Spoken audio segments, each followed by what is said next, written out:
ਇਹਨਾਂ ਨੂੰ ਮੈਂ ਪੁੱਛਦਾ ਕਿ ਸੰਗਤ ਨੂੰ ਪੁੱਛਣਾ ਚਾਹੀਦਾ ਕਿ ਇਹਨਾਂ ਨੇ ਖਾਕੀ ਕੱਛੇ ਮੋੜ ਦਿੱਤੇ ਜਾਂ ਹਜੇ ਇਹਨਾਂ ਕੋਲ ਹੀ ਨੇ, ਘਰ ਹੀ ਨੇ। ਅੱਜ ਸਾਰਿਆਂ ਨੇ ਕੋਰ ਕਮੇਟੀ ਨੇ ਫੈਸਲਾ ਕੀਤਾ ਯੂਨਾਨੀਮਸਲੀ ਕਿ ਅਸੀਂ ਐਨਡੀਏ ਦੇ ਵਿੱਚ ਨਹੀਂ ਰਵਾਂਗੇ, ਬੀਜੇਪੀ ਤੇ ਅਕਾਲੀ ਦਲ ਦਾ ਅਲਾਇੰਸ ਜਿਹੜਾ ਉਹ ਖਤਮ। ਸ਼੍ਰੋਮਣੀ ਅਕਾਲੀ ਦਲ ਐਡਾ 100 ਸਾਲ ਪੁਰਾਣਾ ਰਾਜਨੀਤਿਕ ਦਲ ਆਪਣੇ ਗਠਬੰਧਨ ਨੂੰ ਸੜਕਾਂ ਤੇ ਤੋੜਦੇ, ਇਹ ਤੇ ਗੱਲ ਮੈਨੂੰ ਸਮਝ ਨਹੀਂ ਲੱਗੀ। ਧੱਕੇ ਨਾਲ ਪਾਸ ਕਰਾ ਦਿੱਤਾ। ਰਾਜ ਸਭਾ 'ਚ ਜੋ ਹੋਇਆ ਤੁਸੀਂ ਸਭ ਤੁਹਾਨੂੰ ਜਾਣਦੇ ਹੋ। ਅਸੀਂ ਉਸੇ ਟਾਈਮ ਸ਼੍ਰੋਮਣੀ ਅਕਾਲੀ ਦਲ ਭਾਵੇਂ ਸਰਕਾਰ ਦਾ ਹਿੱਸਾ ਸੀ, ਸਾਡੀ member parliament minister Harsimrat Kaur Badal ਨੇ ਉਸੇ ਟਾਈਮ ਅਸਤੀਫਾ ਦਿੱਤਾ ਸੀ। ਕਿਸੇ ਵੀ ਮਹੱਤਵਪੂਰਨ ਫੈਸਲੇ ਦੇ ਵਿੱਚ ਅਕਾਲੀ ਦਲ ਦੀ ਰਾਏ ਨਹੀਂ ਸੀ ਲਈ ਜਾ ਰਹੀ। ਜਿਵੇਂ ਆਰਡੀਨੈਂਸਾਂ ਦੇ ਉੱਤੇ ਜਿਹੜਾ ਬਹੁਤ ਵੱਡਾ ਮਸਲਾ ਸੀ, ਕਿਉਂਕਿ ਖੇਤੀ ਪ੍ਰਧਾਨ ਸੂਬਾ ਪੰਜਾਬ, ਕਿਸਾਨੀ ਨਾਲ ਜੁੜਿਆ ਹੋਇਆ ਸੂਬਾ ਪੰਜਾਬ, ਉਹਦੇ 'ਚ ਵੀ ਸਾਡੀ ਰਾਏ ਨਹੀਂ ਲਈ ਗਈ ਕਿ ਕਾਨੂੰਨ ਕਿਵੇਂ ਬਣਾਉਣਾ ਹੈ, ਆਰਡੀਨੈਂਸ ਕਿਵੇਂ ਬਣਾਉਣੇ ਹੈ, ਜਿਹੜੀ ਕੋਈ ਗੱਲ ਖੇਤੀ ਦੀ ਕਿਵੇਂ ਕਰਨੀ ਹੈ, ਕਿਸਾਨਾਂ ਦੇ ਭਲੇ ਦੀ ਗੱਲ ਕਿਵੇਂ ਕਰਨੀ ਹੈ, ਉਹਦੇ 'ਚ ਵੀ ਨਹੀਂ ਕਿਹਾ। ਜਿਹਦੇ ਪਿੱਛੇ ਸਾਨੂੰ ਪਾਰਲੀਮੈਂਟ ਦੇ ਵਿੱਚ ਇੰਨੀ ਹੀ ਅਸੀਂ ਬੇਨਤੀ ਕੀਤੀ ਸੀ ਕਿ ਜਾਂ ਤਾਂ ਆਰਡੀਨੈਂਸਾਂ ਨੂੰ ਡਿਲੀਟ ਕਰ ਲਓ। काला कानून जो फांसी का फंदा तो अब पास हो गया, इसका अब क्या फायदा। ਵਾਹਿਗੁਰੂ ਜੀ ਕਾ ਖਾਲਸਾ ਵਾਹਿਗੁਰੂ ਜੀ ਕੀ ਫਤਿਹ। ਗੁਰਪਿਆਰੇ ਤੁਸੀਂ ਸਭ ਬਾਖੂਬੀ ਜਾਣਦੇ ਹੋ ਕਿ ਹੁਣ ਅਕਾਲੀ ਦਲ ਦਾ ਹਾਲ ਉਹ ਹੋ ਗਿਆ ਹੈ ਕਿ ਧੋਬੀ ਦਾ ਕੁੱਤਾ ਨਾ ਕਰਦਾ ਨਾ ਘਾਟਦਾ, ਕਿਉਂਕਿ ਅਕਾਲੀ ਭਾਜਪਾ ਗੱਠਜੋੜ ਜੋ ਪਿਛਲੇ 23 ਸਾਲਾਂ ਤੋਂ ਚੱਲਿਆ ਆ ਰਿਹਾ ਸੀ, ਉਹ ਹੁਣ ਟੁੱਟ ਗਿਆ ਹੈ ਤੜਕ ਕਰਕੇ। ਜੀ ਹਾਂ, ਤੁਸੀਂ ਬਿਲਕੁਲ ਸਹੀ ਸੁਣਿਆ, ਅਕਾਲੀ ਭਾਜਪਾ ਗੱਠਜੋੜ ਹੁਣ ਟੁੱਟ ਚੁੱਕਿਆ ਹੈ, ਕਿਉਂਕਿ ਅਕਾਲੀ ਦਲ ਦੇ ਕੋਲ ਕੋਈ ਆਪਸ਼ਨ ਹੀ ਨਹੀਂ ਸੀ ਬਚੀ। ਜਿਸ ਤਰੀਕੇ ਨਾਲ ਪੂਰੇ ਪੰਜਾਬ ਨੇ ਆਪਣਾ ਏਕਾ ਵਿਖਾਇਆ ਤੇ ਜਿੱਦਾਂ ਸ਼ੰਭੂ ਬਾਰਡਰ ਤੋਂ ਲੈ ਕੇ ਪੰਜਾਬ ਦੇ ਹਰ ਖੂੰਜੇ ਉੱਤੇ ਪੰਜਾਬ ਦੀ ਆਵਾਮ ਨੇ ਇਕਜੁੱਟ ਹੋ ਇਕੱਠ ਕੀਤਾ। ਪੰਜਾਬ ਦੀ ਨੌਜਵਾਨੀ, ਕਿਸਾਨੀ, ਗਾਇਕ, ਐਕਟਰ, ਸਿੰਗਰ ਸਾਰੇ ਇਕੱਠੇ ਹੋਏ। ਉਸ ਤੋਂ ਬਾਅਦ ਪੰਜਾਬ ਦੀਆਂ ਸਿਆਸੀ ਧਿਰਾਂ ਨੂੰ ਇੱਕ ਚੀਜ਼ ਸਮਝ ਆ ਗਈ ਕਿ ਜੇਕਰ ਕਿਸਾਨਾਂ ਨੇ ਆਪਣਾ ਇੱਕ ਤੀਜਾ ਫਰੰਟ ਬਣਾ ਲਿਆ ਤਾਂ ਇਹ ਕਿਸਾਨਾਂ ਦੇ ਸਾਹਮਣੇ ਪਾਣੀ ਭਰਦੇ ਹੋਏ ਨਜ਼ਰ ਆਣਗੇ, ਜਿਸ ਦੇ ਚੱਲਦਿਆਂ ਇਹਨਾਂ ਨੂੰ ਗੱਠਜੋੜ ਤੋੜਨਾ ਵੀ ਪੈ ਗਿਆ ਤੇ ਹੁਣ ਐਲਾਨ ਕਰ ਰਹੇ ਨੇ ਕਿ ਸਾਰੀਆਂ ਸੀਟਾਂ ਦੇ ਉੱਤੇ ਆਪਣੇ ਉਮੀਦਵਾਰ ਖੜੇ ਕਰਨਗੇ। ਪਰ ਚਾਹੇ ਜਿੰਨੇ ਮਰਜ਼ੀ ਉਮੀਦਵਾਰ ਹੁਣ ਖੜੇ ਕਰ ਲੈਣ, ਪਰ ਇਹਨਾਂ ਰਵਾਇਤੀ ਪਾਰਟੀਆਂ ਨੂੰ ਇੱਕ ਵੋਟ ਨਹੀਂ ਭੁਗਤਣ ਲੱਗੀ। ਸਿਰਫ ਤੇ ਸਿਰਫ ਤਲਵੇ ਚੱਟ ਹੀ ਇਹਨਾਂ ਦੇ ਹੱਕ ਵਿੱਚ ਵੋਟ ਭੁਗਤਾਣਗੇ। ਬਾਕੀ ਹੁਣ ਤੀਜਾ ਕਿਹੜਾ ਫਰੰਟ ਬਣਦਾ ਹੈ, ਕਿਹੜੀ ਨੌਜਵਾਨੀ ਪੰਜਾਬ ਦੀ ਸੱਤਾ ਸਾਂਭਦੀ ਹੈ, ਕਿਹੜੀ ਨੌਜਵਾਨੀ ਪੰਜਾਬ ਦੀ ਜਵਾਨੀ, ਪੰਜਾਬ ਦੀ ਕਿਸਾਨੀ ਸਾਂਭਦੀ ਹੈ, ਪਾਣੀਆਂ ਦੇ ਹੱਕ ਲੈਂਦੀ ਹੈ, ਇਹ ਤਾਂ ਆਉਣ ਵਾਲਾ ਵਕਤ ਹੀ ਤੈਅ ਕਰੇਗਾ। ਪਹਿਲਾਂ ਆਓ ਮਾਰਦੇ ਹਾਂ ਇੱਕ ਨਜ਼ਰ ਕਿ ਆਖਿਰ ਕਿੱਦਾਂ ਟੁੱਟੀ ਇਹ ਯਾਰੀ ਤੜਕ ਕਰਕੇ। ਭਾਜਪਾ ਗਠਬੰਧਨ ਜਿਹੜਾ ਕਿ ਕੱਲ ਟੁੱਟ ਗਿਆ। ਦੇਖੋ, ਅਕਾਲੀ ਦਲ ਜਿਹੜਾ ਸੀਗਾ ਉਹ ਸਟੇਟ ਦੇ ਵੱਧ ਅਧਿਕਾਰਾਂ ਦੀ ਰਾਖੀ ਦੇ ਲਈ ਪੈਦਾ ਹੋਇਆ ਸੀ। ਪੰਜਾਬੀ ਬੋਲੀ, ਪੰਜਾਬੀ ਸੂਬਾ, ਪੰਜਾਬ ਦੇ ਅਧਿਕਾਰ, ਕਿਸਾਨੀ, ਇਹਨਾਂ ਦੇ ਹੱਕਾਂ ਦੀ ਲੜਾਈ ਦੇ ਲਈ ਅਕਾਲੀ ਦਲ ਬਣਿਆ ਸੀ। ਪਰ ਬੜੇ ਸ਼ਰਮ ਦੀ ਗੱਲ ਕਿ 1970 ਧਾਰਾ ਤੋੜ ਕੇ ਜੰਮੂ ਕਸ਼ਮੀਰ ਨੂੰ ਗੁਲਾਮ ਬਣਾਇਆ। ਅਕਾਲੀ ਦਲ ਵਾਲਿਆਂ ਨੇ ਡਟ ਕੇ ਸਪੋਰਟ ਕੀਤੀ।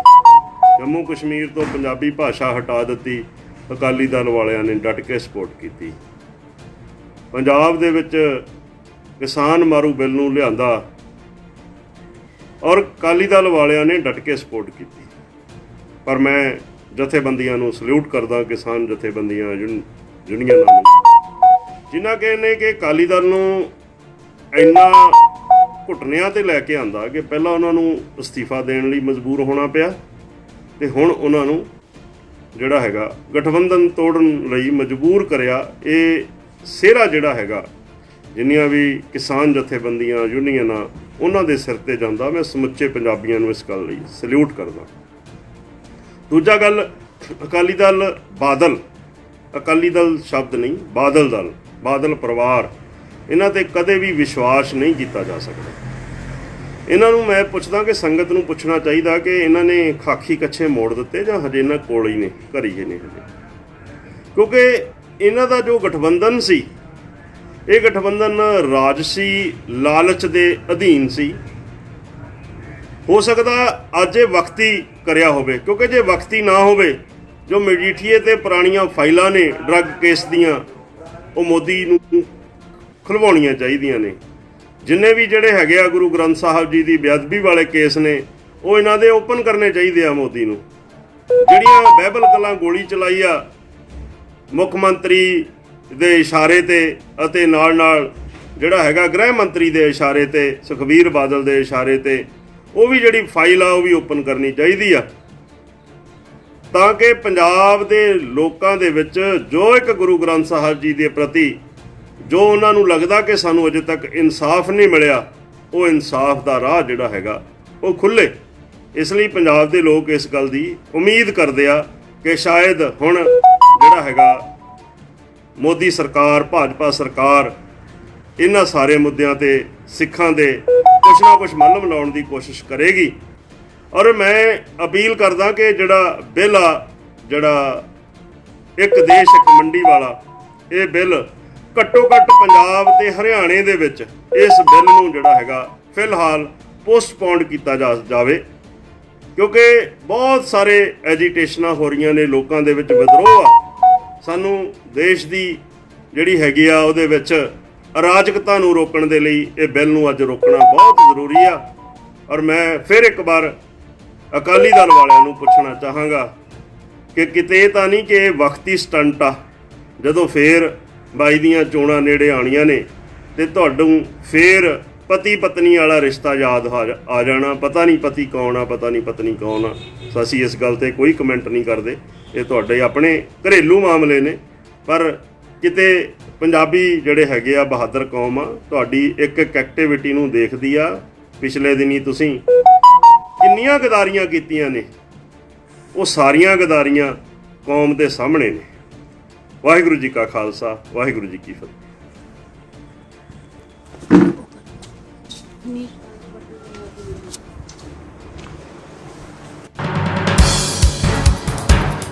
ਦੇਖੋ, ਅੱਜ ਬੜੀ ਲੰਬੀ ਵਿਚਾਰ ਚਰਚਾ ਤੋਂ ਬਾਅਦ ਕੋਰ ਕਮੇਟੀ ਨੇ ਯੂਨੈਨਿਮਸਲੀ ਫੈਸਲਾ ਕੀਤਾ ਹੈ ਕਿ ਜਿਹੜੇ 3 ਐਕਟ ਪਾਰਲੀਮੈਂਟ ਦੇ ਵਿੱਚ ਪਾਸ ਹੋਏ ਆ, ਇੱਕ ਕਿਸਾਨ ਵਿਰੋਧੀ ਆ ਔਰ ਇਹਦੇ ਨਾਲ ਕਿਸਾਨੀ ਜਿਹੜੀ ਆ ਬੜੀ ਵੱਡੀ ਪਰੇਸ਼ਾਨੀ ਦੇ ਵਿੱਚ ਪੈ ਚੁੱਕੀ। ਬੜਾ ਵੱਡਾ ਸੰਘਰਸ਼ ਕਿਸਾਨੀ ਦਾ ਪੰਜਾਬ ਦੇ ਵਿੱਚ, ਹਰਿਆਣੇ ਦੇ ਵਿੱਚ, ਹੋਰ ਸੂਬਿਆਂ ਦੇ ਵਿੱਚ ਚੱਲ ਰਿਹਾ। ਬਹੁਤ ਭਾਰੀ ਵਿਰੋਧ ਹੋ ਰਿਹਾ। ਕੇਂਦਰ ਸਰਕਾਰ ਨੂੰ ਚਾਹੀਦਾ ਸੀ ਕਿ ਇਹਨਾਂ ਨੂੰ ਰੋਕਦੀ। ਅਸੀਂ ਰਾਸ਼ਟਰਪਤੀ ਜੀ ਨੂੰ ਵੀ ਬੇਨਤੀ ਕੀਤੀ ਸੀ ਕਿ ਇਹਨਾਂ ਨੂੰ ਪ੍ਰਵਾਨਗੀ ਦੇਣ ਤੋਂ ਰੋਕਿਆ ਜਾਵੇ, ਪਰ ਜਿਸ ਅਨਡੈਮੋਕ੍ਰੈਟਿਕ ਤਰੀਕੇ ਦੇ ਨਾਲ ਇਹ ਪਾਸ ਹੋਏ, ਉਹ ਮੈਂ ਸਮਝਦਾ ਕਿ ਸਾਰੀ ਕਿਸਾਨੀ ਦੇ ਨਾਲ ਇੱਕ ਬਹੁਤ ਵੱਡੀ ਬੇਇਨਸਾਫੀ ਹੈ, ਬਹੁਤ ਵੱਡਾ ਧੱਕਾ। ਔਰ ਅਸੀਂ ਇਹਦੇ ਖਿਲਾਫ ਪਹਿਲਾਂ ਵੋਟ ਵੀ ਖਿਲਾਫ ਪਾਈ ਹੈ, ਪਾਰਲੀਮੈਂਟ ਵਿੱਚ ਵੀ, ਰਾਜ ਸਭਾ ਵਿੱਚ ਵੀ, ਔਰ ਕੇਂਦਰ ਤੋਂ ਬੀਬਾ ਹਰਸਿਮਰਤ ਕੌਰ ਬਾਦਲ ਨੇ ਅਸਤੀਫਾ ਵੀ ਦਿੱਤਾ। ਪਰ ਉਸ ਤੋਂ ਬਾਅਦ ਜਿਹੜਾ J&K ਦੇ ਵਿੱਚ ਪੰਜਾਬੀ ਦਾ ਜਿਹੜਾ ਬਿੱਲ ਪਾਸ ਕੀਤਾ ਗਿਆ, ਜਿਸ 'ਚ ਪੰਜਾਬੀ ਦੀ ਅਣਦੇਖੀ ਕੀਤੀ ਗਈ, ਇਹ ਇਸ ਤੋਂ ਵੀ ਵੱਡਾ ਦੁਖਦਾਈ ਮੰਦਭਾਗੀ ਗੱਲ। ਇਸ ਕਰਕੇ ਅਸੀਂ ਜੋ ਰਵੱਈਆ ਉਹਨਾਂ ਦਾ ਲੱਗਿਆ, ਉਹਦੇ ਮੁਤਾਬਕ ਅੱਜ ਸਾਰਿਆਂ ਨੇ ਕੋਰ ਕਮੇਟੀ ਨੇ ਫੈਸਲਾ ਕੀਤਾ ਯੂਨਾਨਿਮਸਲੀ ਕਿ ਅਸੀਂ NDA ਦੇ ਵਿੱਚ ਨਹੀਂ ਰਵਾਂਗੇ, BJP ਤੇ ਅਕਾਲੀ ਦਲ ਦਾ ਅਲਾਇੰਸ ਜਿਹੜਾ ਉਹ ਖਤਮ। ਦੇਖੋ, ਅੱਜ ਬੜੀ ਲੰਬੀ ਵਿਚਾਰ ਚਰਚਾ ਤੋਂ ਬਾਅਦ ਕੋਰ ਕਮੇਟੀ ਨੇ ਯੂਨੈਨਿਮਸਲੀ ਫੈਸਲਾ ਕੀਤਾ ਹੈ ਕਿ ਜਿਹੜੇ 3 ਐਕਟ ਪਾਰਲੀਮੈਂਟ ਦੇ ਵਿੱਚ ਪਾਸ ਹੋਏ ਆ, ਇੱਕ ਕਿਸਾਨ ਵਿਰੋਧੀ ਆ ਔਰ ਇਹਦੇ ਨਾਲ ਕਿਸਾਨੀ ਜਿਹੜੀ ਆ ਬੜੀ ਵੱਡੀ ਪਰੇਸ਼ਾਨੀ ਦੇ ਵਿੱਚ ਪੈ ਚੁੱਕੀ। ਬੜਾ ਵੱਡਾ ਸੰਘਰਸ਼ ਕਿਸਾਨੀ ਦਾ ਪੰਜਾਬ ਦੇ ਵਿੱਚ, ਹਰਿਆਣੇ ਦੇ ਵਿੱਚ, ਹੋਰ ਸੂਬਿਆਂ ਦੇ ਵਿੱਚ ਚੱਲ ਰਿਹਾ। ਬਹੁਤ ਭਾਰੀ ਵਿਰੋਧ ਹੋ ਰਿਹਾ। ਕੇਂਦਰ ਸਰਕਾਰ ਨੂੰ ਚਾਹੀਦਾ ਸੀ ਕਿ ਇਹਨਾਂ ਨੂੰ ਰੋਕਦੀ। ਅਸੀਂ ਰਾਸ਼ਟਰਪਤੀ ਜੀ ਨੂੰ ਵੀ ਬੇਨਤੀ ਕੀਤੀ ਸੀ ਕਿ ਇਹਨਾਂ ਨੂੰ ਪ੍ਰਵਾਨਗੀ ਦੇਣ ਤੋਂ ਰੋਕਿਆ ਜਾਵੇ, ਪਰ ਜਿਸ ਅਨਡੈਮੋਕ੍ਰੈਟਿਕ ਤਰੀਕੇ ਦੇ ਨਾਲ ਇਹ ਪਾਸ ਹੋਏ, ਉਹ ਮੈਂ ਸਮਝਦਾ ਕਿ ਸਾਰੀ ਕਿਸਾਨੀ ਦੇ ਨਾਲ ਇੱਕ ਬਹੁਤ ਵੱਡੀ ਬੇਇਨਸਾਫੀ ਹੈ, ਬਹੁਤ ਵੱਡਾ ਧੱਕਾ। ਔਰ ਅਸੀਂ ਇਹਦੇ ਖਿਲਾਫ ਪਹਿਲਾਂ ਵੋਟ ਵੀ ਖਿਲਾਫ ਪਾਈ ਹੈ, ਪਾਰਲੀਮੈਂਟ ਵਿੱਚ ਵੀ, ਰਾਜ ਸਭਾ ਵਿੱਚ ਵੀ, ਔਰ ਕੇਂਦਰ ਤੋਂ ਬੀਬਾ ਹਰਸਿਮਰਤ ਕੌਰ ਬਾਦਲ ਨੇ ਅਸਤੀਫਾ ਵੀ ਦਿੱਤਾ। ਪਰ ਉਸ ਤੋਂ ਬਾਅਦ ਜਿਹੜਾ J&K ਦੇ ਵਿੱਚ ਪੰਜਾਬੀ ਦਾ ਜਿਹੜਾ ਬਿੱਲ ਪਾਸ ਕੀਤਾ ਗਿਆ, ਜਿਸ 'ਚ ਪੰਜਾਬੀ ਦੀ ਅਣਦੇਖੀ ਕੀਤੀ ਗਈ, ਇਹ ਇਸ ਤੋਂ ਵੀ ਵੱਡਾ ਦੁਖਦਾਈ ਮੰਦਭਾਗੀ ਗੱਲ। ਇਸ ਕਰਕੇ ਅਸੀਂ ਜੋ ਰਵੱਈਆ ਉਹਨਾਂ ਦਾ ਲੱਗਿਆ, ਉਹਦੇ ਮੁਤਾਬਕ ਅੱਜ ਸਾਰਿਆਂ ਨੇ ਕੋਰ ਕਮੇਟੀ ਨੇ ਫੈਸਲਾ ਕੀਤਾ ਯੂਨਾਨਿਮਸਲੀ ਕਿ ਅਸੀਂ NDA ਦੇ ਵਿੱਚ ਨਹੀਂ ਰਵਾਂਗੇ, BJP ਤੇ ਅਕਾਲੀ ਦਲ ਦਾ ਅਲਾਇੰਸ ਜਿਹੜਾ ਉਹ ਖਤਮ। ਦੇਖੋ, ਅੱਜ ਬੜੀ ਲੰਬੀ ਵਿਚਾਰ ਚਰਚਾ ਤੋਂ ਬਾਅਦ ਕੋਰ ਕਮੇਟੀ ਨੇ ਯੂਨੈਨਿਮਸਲੀ ਫੈਸਲਾ ਕੀਤਾ ਹੈ ਕਿ ਜਿਹੜੇ 3 ਐਕਟ ਪਾਰਲੀਮੈਂਟ ਦੇ ਵਿੱਚ ਪਾਸ ਹੋਏ ਆ, ਇੱਕ ਕਿਸਾਨ ਵਿਰੋਧੀ ਆ ਔਰ ਇਹਦੇ ਨਾਲ ਕਿਸਾਨੀ ਜਿਹੜੀ ਆ ਬੜੀ ਵੱਡੀ ਪਰੇਸ਼ਾਨੀ ਦੇ ਵਿੱਚ ਪੈ ਚੁੱਕੀ। ਬੜਾ ਵੱਡਾ ਸੰਘਰਸ਼ ਕਿਸਾਨੀ ਦਾ ਪੰਜਾਬ ਦੇ ਵਿੱਚ, ਹਰਿਆਣੇ ਦੇ ਵਿੱਚ, ਹੋਰ ਸੂਬਿਆਂ ਦੇ ਵਿੱਚ ਚੱਲ ਰਿਹਾ। ਬਹੁਤ ਭਾਰੀ ਵਿਰੋਧ ਹੋ ਰਿਹਾ। ਕੇਂਦਰ ਸਰਕਾਰ ਨੂੰ ਚਾਹੀਦਾ ਸੀ ਕਿ ਇਹਨਾਂ ਨੂੰ ਰੋਕਦੀ। ਅਸੀਂ ਰਾਸ਼ਟਰਪਤੀ ਜੀ ਨੂੰ ਵੀ ਬੇਨਤੀ ਕੀਤੀ ਸੀ ਕਿ ਇਹਨਾਂ ਨੂੰ ਪ੍ਰਵਾਨਗੀ ਦੇਣ ਤੋਂ ਰੋਕਿਆ ਜਾਵੇ, ਪਰ ਜਿਸ ਅਨਡੈਮੋਕ੍ਰੈਟਿਕ ਤਰੀਕੇ ਦੇ ਨਾਲ ਇਹ ਪਾਸ ਹੋਏ, ਉਹ ਮੈਂ ਸਮਝਦਾ ਕਿ ਸਾਰੀ ਕਿਸਾਨੀ ਦੇ ਨਾਲ ਇੱਕ ਬਹੁਤ ਵੱਡੀ ਬੇਇਨਸਾਫੀ ਹੈ, ਬਹੁਤ ਵੱਡਾ ਧੱਕਾ। ਔਰ ਅਸੀਂ ਇਹਦੇ ਖਿਲਾਫ ਪਹਿਲਾਂ ਵੋਟ ਵੀ ਖਿਲਾਫ ਪਾਈ ਹੈ, ਪਾਰਲੀਮੈਂਟ ਵਿੱਚ ਵੀ, ਰਾਜ ਸਭਾ ਵਿੱਚ ਵੀ, ਔਰ ਕੇਂਦਰ ਤੋਂ ਬੀਬਾ ਹਰਸਿਮਰਤ ਕੌਰ ਬਾਦਲ ਨੇ ਅਸਤੀਫਾ ਵੀ ਦਿੱਤਾ। ਪਰ ਉਸ ਤੋਂ ਬਾਅਦ ਜਿਹੜਾ J&K ਦੇ ਵਿੱਚ ਪੰਜਾਬੀ ਦਾ ਜਿਹੜਾ ਬਿੱਲ ਪਾਸ ਕੀਤਾ ਗਿਆ, ਜਿਸ 'ਚ ਪੰਜਾਬੀ ਦੀ ਅਣਦੇਖੀ ਕੀਤੀ ਗਈ, ਇਹ ਇਸ ਤੋਂ ਵੀ ਵੱਡਾ ਦੁਖਦਾਈ ਮੰਦਭਾਗੀ ਗੱਲ। ਇਸ ਕਰਕੇ ਅਸੀਂ ਜੋ ਰਵੱਈਆ ਉਹਨਾਂ ਦਾ ਲੱਗਿਆ, ਉਹਦੇ ਮੁਤਾਬਕ ਅੱਜ ਸਾਰਿਆਂ ਨੇ ਕੋਰ ਕਮੇਟੀ ਨੇ ਫੈਸਲਾ ਕੀਤਾ ਯੂਨਾਨੀਮਸਲੀ ਕਿ ਅਸੀਂ NDA ਦੇ ਵਿੱਚ ਨਹੀਂ ਰਵਾਂਗੇ, BJP ਤੇ ਅਕਾਲੀ ਦਲ ਦਾ ਅਲਾਇੰਸ ਜਿਹੜਾ ਉਹ ਖਤਮ। This is unfortunate. ਇਹ ਜਿਹੜੀ ਘਟਨਾ ਅਲਾਇੰਸ ਤੋੜਨ ਦੀ ਹੋਈ ਹੈ, ਬੜੀ ਮੰਦਭਾਗੀ ਘਟਨਾ ਹੈ। ਕੋਈ ਅਸੀਂ ਖੁਸ਼ ਨਹੀਂ ਹੈਗੇ ਇਸ ਗੱਲ ਤੇ, ਪਰ ਇਹ ਸ਼੍ਰੋਮਣੀ ਅਕਾਲੀ ਦਲ ਐਡਾ 100 ਸਾਲ ਪੁਰਾਣਾ ਰਾਜਨੀਤਿਕ ਦਲ ਆਪਣੇ ਗਠਬੰਧਨ ਨੂੰ ਸੜਕਾਂ ਤੇ ਤੋੜਦੇ, ਇਹ ਤੇ ਗੱਲ ਮੈਨੂੰ ਸਮਝ ਨਹੀਂ ਲੱਗੀ। ਇਹ ਤੇ ਮੈਨੂੰ ਗੱਲ ਸਮਝ ਆਉਂਦੀ ਸੀ ਕਿ ਸ਼੍ਰੋਮਣੀ ਅਕਾਲੀ ਦਲ ਔਰ ਭਾਰਤੀ ਜਨਤਾ ਪਾਰਟੀ ਇੱਕ ਟੇਬਲ ਤੇ ਬੈਠ ਕਰਕੇ ਵੱਖਰੇ ਹੋਣ ਦਾ ਫੈਸਲਾ ਕਰ ਲੈਣ। ਇਹ ਤੇ ਮੈਨੂੰ ਲੱਗਦਾ ਸੀਗਾ, ਮੈਨੂੰ ਇਹ ਲੱਗਦਾ ਸੀ ਕਿ core committee Bharatiya Janata party ਦੀ ਬੈਠੇਗੀ, ਕੋਰ ਕਮੇਟੀ ਸ਼੍ਰੋਮਣੀ ਅਕਾਲੀ ਦਲ ਦੀ ਬੈਠੇਗੀ, ਆਪਣੇ ਸੱਕੇ ਭਰਾਵਾਂ ਵਾਂਗੂ ਜਿਸ ਤਰ੍ਹਾਂ ਵੱਖ ਹੁੰਦੇ ਨੇ ਹੋ ਜਾਣਗੇ। ਪਰ ਤੁਸੀਂ ਸੜਕਾਂ ਤੇ ਆ ਜਾਓ, ਕਿਸਾਨਾਂ ਦੇ ਹੱਕ 'ਚ ਤੁਸੀਂ ਖੜੇ ਹੋ ਜਾਓ, ਸੜਕਾਂ ਜਾਮ ਕਰ ਦਿਓ ਔਰ ਤੁਸੀਂ ਅਲਾਇੰਸ 'ਚ ਵੀ ਰਹੋ। ਇਹ ਗੱਲਾਂ ਤਾਂ ਨਹੀਂ ਮੰਨ ਸਕਦੀਆਂ। 3 ਮਹੀਨੇ ਤੇ ਤੁਸੀਂ ਸ਼੍ਰੋਮਣੀ ਅਕਾਲੀ ਦਲ ਦੇ ਨਾਤੇ ਇਹ ਕ੍ਰਿਸ਼ੀ ਦੇ ਤਿੰਨੇ ਆਰਡੀਨੈਂਸਾਂ ਦਾ ਤੁਸੀਂ ਸਮਰਥਨ ਕਰਦੇ ਰਹੋ, ਅਪਰੇਜ਼ਲ ਕਰਦੇ ਰਹੋ, ਕੈਬਨਿਟ ਮੰਤਰੀ ਦੇ ਨਾਤੇ ਤੁਸੀਂ ਇਹਨਾਂ ਬਿੱਲਾਂ ਦੇ ਡੀਟੋ ਕਰਦੇ ਰਹੋ। ਔਰ ਜਿਸਲੇ ਕਿਸਾਨ ਜਥੇਬੰਦੀਆਂ ਇਕੱਠੀਆਂ ਹੋ ਕੇ 20-25 ਸੜਕਾਂ 'ਤੇ ਆ ਗਈਆਂ, ਤੁਸੀਂ ਸਮਝਿਆ ਕਿ ਸਾਡਾ ਧਰਾਤਲ ਖਤਮ ਹੋ ਗਿਆ ਔਰ ਤੁਸੀਂ ਕਿਹਾ ਤਾਂ ਅਸੀਂ ਅਲਾਇੰਸ ਛੱਡਿਆ ਜੀ, ਅਸੀਂ ਅਲਾਇੰਸ ਛੱਡਿਆ ਜੀ। ਕਿਉਂ? ਕੋਈ ਰਾਜਨੀਤੀ 'ਚ ਮਾਨ ਮਰਿਆਦਾ ਵੀ ਹੈ ਕਿ ਨਹੀਂ ਹੈ? ਤੁਸੀਂ ਸੜਕਾਂ 'ਤੇ ਉਤਰ ਕਰਕੇ ਗੱਲ ਕਹਿ ਦਿਓ ਕਿ ਬੰਬ ਮਾਰਤਾ ਸੀ ਮੋਦੀ ਸਾਹਿਬ 'ਤੇ। ਕਿਹਦਾ ਬੰਬ ਹੈ ਯਾਰ? ਕਈ ਪਾਰਟੀਆਂ ਆਈਆਂ, ਕਈ ਚਲੇ ਗਈਆਂ। ਦੇਖੋ, ਸ਼੍ਰੋਮਣੀ ਅਕਾਲੀ ਦਲ ਦੇ ਜਿਹੜੇ ਸਰਪ੍ਰਸਤ ਨੇ ਸਰਦਾਰ ਪ੍ਰਕਾਸ਼ ਸਿੰਘ ਬਾਦਲ, ਇਮਾਨਦਾਰੀ ਦੀ ਗੱਲ ਹੈ, ਮੈਂ ਬਤੌਰ ਮਾਸਟਰ ਮੋਹਨਲਾਲ ਉਹਨਾਂ ਨੂੰ ਆਪਣਾ ਇੱਕ ਘਰ ਦਾ ਬਜ਼ੁਰਗ ਔਰ ਇੱਕ ਪਿਓ ਦੇ ਨਾਤੇ ਇੱਜ਼ਤ ਮਾਨ ਸਨਮਾਨ ਕੀਤਾ ਹੈ। ਜਿਸ ਵੇਲੇ ਅਸੀਂ ਅਲਾਇੰਸ ਕੀਤਾ ਸੀ, ਸਰਦਾਰ ਪ੍ਰਕਾਸ਼ ਸਿੰਘ ਬਾਦਲ, ਸਰਦਾਰ ਗੁਰਨਾਮ ਸਿੰਘ, ਬੜੇ ਮੁਹਤਰਮ ਸਾਥੀ ਸਾਡੇ ਬਜ਼ੁਰਗ, ਮੈਂ ਜਿਨ੍ਹਾਂ ਨੂੰ ਬਾਪੂ ਜੀ ਕਹਿੰਦਾ ਸੀ, ਗੁਰਚਰਨ ਸਿੰਘ ਟੌੜਾ, ਸਰਦਾਰ ਪ੍ਰਕਾਸ਼ ਸਿੰਘ ਬਾਦਲ ਦੇ ਨਾਲ ਉਸ ਵੇਲੇ ਭਾਰਤੀ ਜਨਤਾ ਪਾਰਟੀ ਵੱਲੋਂ ਕੌਣ ਸਨ? ਡਾਕਟਰ ਬਲਦੇਵ ਪ੍ਰਕਾਸ਼, ਯੱਗਦੱਤ ਸ਼ਰਮਾ, ਬਾਬੂ ਹਿੱਤ ਅਭਿਲਾਸ਼ੀ, ਐਡੇ ਐਡੇ ਵੱਡੇ ਲੀਡਰ ਸੀ। ਅਸੀਂ ਕੋਈ ਸੋਚ ਸਮਝ ਕੇ ਨਿਰਣੇ ਕੀਤਾ ਸੀ, ਐਵੇਂ ਸੜਕਾਂ 'ਤੇ ਚੱਲਦੇ ਨਹੀਂ ਸੀ ਨਿਰਣੇ ਕੀਤਾ ਕਿ ਇਕੱਠੇ ਮਿਲ ਕੇ ਚੱਲਣਾ। ਪੰਜਾਬ ਦੇ ਵਿਕਾਸ ਲਈ ਨਿਰਣੇ ਕੀਤਾ ਸੀ, ਪੰਜਾਬ ਦੀ ਉਸਾਰੀ ਲਈ ਨਿਰਣੇ ਕੀਤਾ ਸੀ, ਸਦਭਾਵਨਾ ਲਈ ਨਿਰਣੇ ਕੀਤਾ ਸੀਗਾ ਇਕੱਠੇ ਚੱਲਣ ਦਾ। ਅੱਜ ਅਕਾਲੀ ਪਾਰਟੀ ਨੇ ਟੁੱਟਣ ਦੇ ਨਾਲ BJP ਨੂੰ ਕੋਈ ਫਰਕ ਪਏਗਾ? ਕੋਈ ਫਰਕ ਨਹੀਂ ਪੈਂਦਾ। ਕੀ ਪਾਰਟੀ ਨੂੰ ਕੀ ਫਰਕ ਪੈਣਾ? ਰਾਜਨੀਤਿਕ ਪਾਰਟੀ ਨੂੰ ਕੀ ਫਰਕ ਪੈਂਦਾ? ਅਸੀਂ ਕੱਲ੍ਹ 1984 'ਚ 2 ਸੀਟਾਂ 'ਤੇ ਸੀਗੇ ਔਰ ਜਦੋਂ 2014 ਆਇਆ 282 ਆ ਗਿਆ। 2019 ਦੇ ਇਲੈਕਸ਼ਨ ਆਏ, ਅਸੀਂ 303 ਪਾਰਲੀਮੈਂਟ ਦੇ ਮੈਂਬਰ ਬਣ ਗਏ। ਰਾਜ ਸਭਾ 'ਚ ਵੀ ਬਹੁਮਤ ਪ੍ਰਾਪਤ ਕਰ ਲਿਆ, ਲੋਕ ਸਭਾ 'ਚ ਵੀ ਬਹੁਮਤ ਪ੍ਰਾਪਤ ਕਰ ਲਿਆ। ਪੰਜਾਬ ਦੇ ਵਿੱਚ ਸਰ ਇੱਕ ਪਾਸੇ 23 ਸੀਟਾਂ ਤੋਂ ਤੁਸੀਂ ਹੁਣ ਤੱਕ ਇਲੈਕਸ਼ਨ ਲੜਦੇ ਆਏ ਹੋ, ਉਹਦਾ ਕੋਈ ਫਰਕ ਪਏਗਾ? ਅਸੀਂ 117 ਤੇ ਲੜਾਂਗੇ ਜੀ, 117 ਤੇ ਲੜਾਂਗੇ, ਸਰਕਾਰ ਬਣਾਵਾਂਗੇ। ਭਾਰਤੀ ਜਨਤਾ ਪਾਰਟੀ ਕਿਸਾਨਾਂ ਦੀ ਪਾਰਟੀ, ਮਜ਼ਦੂਰਾਂ ਦੀ ਪਾਰਟੀ, ਵਪਾਰੀਆਂ ਦੀ ਪਾਰਟੀ ਔਰ ਹਰ ਮਿਹਨਤਕਸ਼ ਆਦਮੀ ਦੀ ਇਹ ਪਾਰਟੀ ਹੈ ਔਰ ਸਭ ਨੂੰ ਨਾਲ ਲੈ ਕਰਕੇ ਸਭ ਦਾ ਸਾਥ, ਸਭ ਦਾ ਵਿਕਾਸ ਕਰਨ ਵਾਲੀ ਪਾਰਟੀ ਹੈ। ਇਹ ਕਿਸੇ ਨੂੰ ਛੱਡ ਕੇ ਚੱਲਣ ਵਾਲੀ ਨਹੀਂ ਹੈ। ਪ੍ਰਕਾਸ਼ ਸਿੰਘ ਜੀ ਬਾਦਲ 5 ਵਾਰ ਮੁੱਖ ਮੰਤਰੀ ਬਣੇ ਕਿਉਂਕਿ ਉਹਨਾਂ ਦਾ ਕਲੀਅਰ ਮੈਸੇਜ ਸੀ ਤੇ ਇੱਕ ਅਸੂਲ ਤੇ ਲੜੇ। ਇੱਕ ਪੰਜਾਬ ਵਿੱਚ ਅਮਨ ਸ਼ਾਂਤੀ, ਇੱਕ ਭਾਈਚਾਰਕ ਸਾਂਝ। ਜਦੋਂ ਵੀ ਪੰਜਾਬ ਸਾਹਿਬ ਪ੍ਰਕਾਸ਼ ਸਿੰਘ ਬਾਦਲ ਦੀ ਸ਼੍ਰੋਮਣੀ ਅਕਾਲੀ ਦਲ ਸਰਕਾਰ ਆਈ, ਸਾਡਾ ਮੇਨ ਏਜੰਡਾ ਹੁੰਦਾ ਸੀ ਭਾਈਚਾਰਕ ਸਾਂਝ, ਅਮਨ ਸ਼ਾਂਤੀ। ਸਾਰੇ ਵਰਗਾਂ ਨੂੰ ਇਕੱਠੇ ਲੈ ਕੇ ਸਾਹਿਬ ਪ੍ਰਕਾਸ਼ ਸਿੰਘ ਬਾਦਲ ਨੇ ਆਪਣੀ ਸਰਕਾਰਾਂ ਚਲਾਈਆਂ। ਸਾਰੇ ਧਰਮਾਂ ਦਾ ਸਤਿਕਾਰ ਕੀਤਾ। ਜਦੋਂ ਕਿਸੇ ਵੀ ਧਰਮ ਦੀ ਕੋਈ ਵੀ ਸ਼ੁਭ ਦਿਹਾੜਾ ਹੁੰਦਾ, ਸਾਹਿਬ ਪ੍ਰਕਾਸ਼ ਸਿੰਘ ਜੀ ਬਾਦਲ ਆਪ ਉੱਥੇ ਜਾਂਦੇ ਕਿਉਂਕਿ ਪੰਜਾਬੀ ਬਾ ਨੇਚਰ ਆਪਾਂ ਅਮਨ ਸ਼ਾਂਤੀ ਚਾਹੁੰਦੇ ਆ, ਭਾਈਚਾਰਕ ਸਾਂਝ ਚਾਹੁੰਦੇ ਆ, ਤਾਂ ਹੀ ਉਹ ਪੰਜਾਬ ਤਰੱਕੀ ਹੋ ਸਕਦੀ ਹੈ। ਕਿਸਾਨੀ ਪੰਜਾਬ ਦੀ ਜਾਨ ਹੈ। ਮੈਂ ਪਾਰਲੀਮੈਂਟ 'ਚ ਵੀ ਕਿਹਾ ਸੀ, ਜੇ ਤਾਮਿਲਨਾਡੂ ਦਾ MP ਬੈਠੇ ਹੈ, ਨਾਗਾਲੈਂਡ ਤੋਂ MP ਬੈਠੇ ਹੈ, ਕੇਰਲਾ ਤੋਂ MP ਬੈਠੇ ਹੈ, ਮਹਾਰਾਸ਼ਟਰ ਤੋਂ MP ਬੈਠੇ ਹੈ, ਜਿਹੜੀ ਆਪਣੇ ਘਰੇ ਜਾ ਕੇ ਰੋਟੀ ਖਾਂਦੇ ਆ, ਚੌਲ ਖਾਂਦੇ ਆ, ਉਹ ਸਾਰੇ ਪੰਜਾਬ ਦੇ ਗਰੀਬ ਕਿਸਾਨ ਆਪਣੀ ਮਿਹਨਤ ਕਰਕੇ ਪੈਦਾ ਕਰਕੇ ਉਹਨਾਂ ਨੂੰ ਉਗਾਉਂਦੇ ਆ। ਪਿਛਲੇ ਦਿਨਾਂ ਸੈਂਟਰ ਦੀ ਸਰਕਾਰ ਨੇ 3 ਖੇਤੀ ਆਰਡੀਨੈਂਸ ਲਿਆਂਦੇ, ਜਿਨ੍ਹਾਂ ਦਾ ਸਿੱਧਾ ਅਸਰ ਤਕਰੀਬਨ 20, ਮੈਂ ਪੰਜਾਬ ਦੀ ਗੱਲ ਕਰਦਾ, ਦੇਸ਼ ਦੇ ਸਾਰੇ ਵੱਡੇ ਸਾਰਿਆਂ ਦੇ ਹੋਣਾ, ਮੈਂ ਪੰਜਾਬ ਦਾ ਮੈਂ ਦੱਸਣਾ ਚਾਹਣਾ, ਤਕਰੀਬਨ ਸਿੱਧਾ ਅਸਰ 20 ਲੱਖ ਕਿਸਾਨਾਂ ਤੇ, ਘੱਟ ਤੋਂ ਘੱਟ 30 ਤੋਂ 50 ਹਜ਼ਾਰ ਆੜਤੀ ਭਾਈਚਾਰੇ ਤੇ ਹੈ। ਸਿੱਧਾ ਅਸਰ ਤਕਰੀਬਨ 15-20 ਲੱਖ ਖੇਤ ਮਜ਼ਦੂਰਾਂ ਤੇ ਹੈ, ਤੇ ਜਿਹੜੇ ਮੰਡੀ ਦੇ ਜਿਹੜੇ ਗਰੀਬ ਕੰਮ ਕਰਦੇ ਆ, ਲੇਬਰ ਕਰਦੇ, ਉਹਨਾਂ ਤੇ ਹੈ।